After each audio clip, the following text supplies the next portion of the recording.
रात्रीचे 2 वाजले होते. इनामदार बंगल्यात सगळे झोपले होते, पण रोहनच्या डोळ्यांना झोप नव्हती. तो बेडवर बसून त्या चिठ्ठीकडे बघत होता. 20 वर्षांपूर्वी तो वाचला, पण यावेळी नाही. तो शब्द त्याच्या डोक्यात सतत फिरत होते.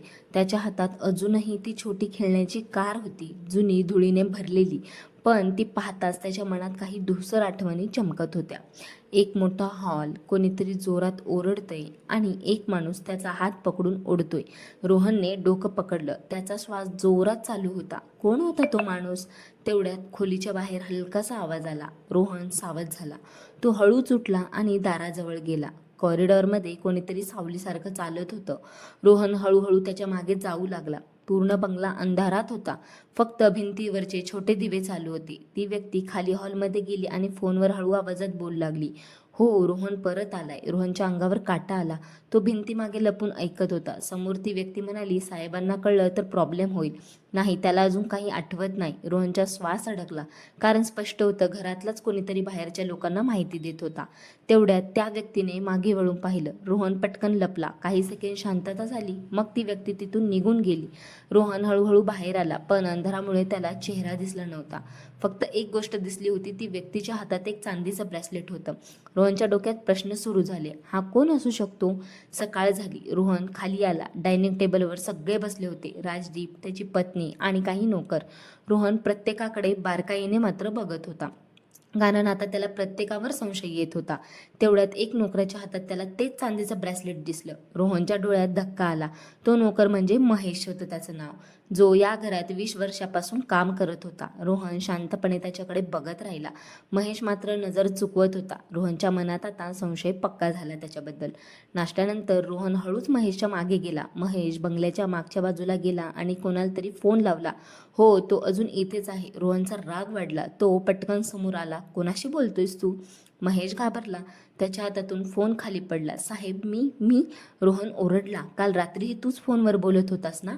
महेश पूर्ण घाबरला. तेवढ्यात राजदीप तिथे आला आणि काय झालं म्हणाला. रोहन रागाने म्हणाला, हा माणूस कोणाला तरी माझ्याबद्दल संपूर्ण माहिती देतोय.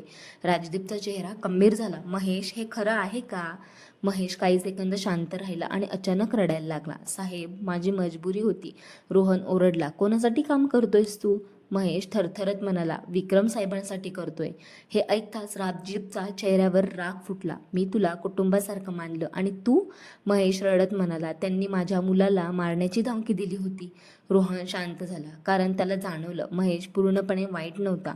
तो घाबरला होता. राजदीप रागाने विचारतो, विक्रम कुठे आहे? महेश घाबरत म्हणाला, साहेब, मला नाही माहिती, पण त्यांना सगळ्या हालचालीची माहिती मिळते. रोहनच्या अंगावर काटा आला. म्हणजे विक्रम अजूनही त्याच्यावर नजर ठेवून होता. तेवढ्यात अचानक बंगल्याची लाईट गेली. पूर्ण घर अंधारात बुडालं. एका बाईची किंकाळी ऐकू आली. रोहन पटकन आत धावला. वरच्या मजल्यावरून आवाज येत होता. तो धावत वर गेला आणि पाहतो तर राजदीपची पत्नी जमिनीवर पडलेली होती. तिच्या बाजूला फुटलेली फोटो फ्रेम पडलेली होती. रोहनने तिला उठवलं. ती पूर्ण घाबरली होती. कोणीतरी माझ्या खोलीत होतं.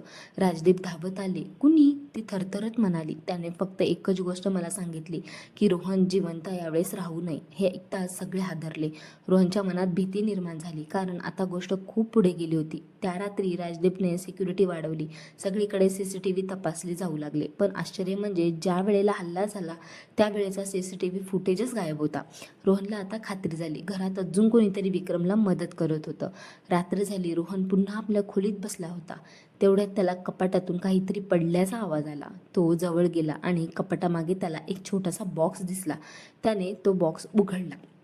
आत एक जुना फोटो होता. त्या फोटोमध्ये लहानपणीचा रोहन, राजदीप आणि विक्रम, पण फोटोच्या मागे काहीतरी लिहिलेलं होतं, की सत्य त्या रात्रीच्या बेसमेंटमध्ये लपलंय. रोहनच्या डोळ्यात धक्का आला. बेसमेंट? त्याला आठवलं, त्या बंगल्याखाली एक जुना बेसमेंट होता, जो अनेक वर्षांपासून बंद होता. रोहनने ठरवलं, त्याला आता तिथे जायलाच हवं. रात्रीचे 3 वाजले. सगळे झोपले होते. रोहन हळूच खोलीतून बाहेर पडला. मोबाईलचा फ्लॅश चालू केला आणि बेसमेंटकडे जाऊ लागला. खाली जाणाऱ्या जुन्या पायऱ्या, पूर्ण अंधार, धुळीचा वास आणि विचित्र शांतता. रोहनचा श्वास वाढत होता. तो खाली पोहोचला आणि अचानक त्याला भिंतीवर काही रक्ताचे जुने डाग दिसले. त्याच्या अंगावर काटा आला. तेवढ्यात अचानक मागून कोणीतरी दरवाजा बंद केला. धाडकन आवाज झाला. रोहन घाबरून मग मागे वळला. पूर्ण अंधार आणि त्या अंधारात कोणाचा तरी आवाज घुमला. तुला इथे यायला नको होतं रोहन.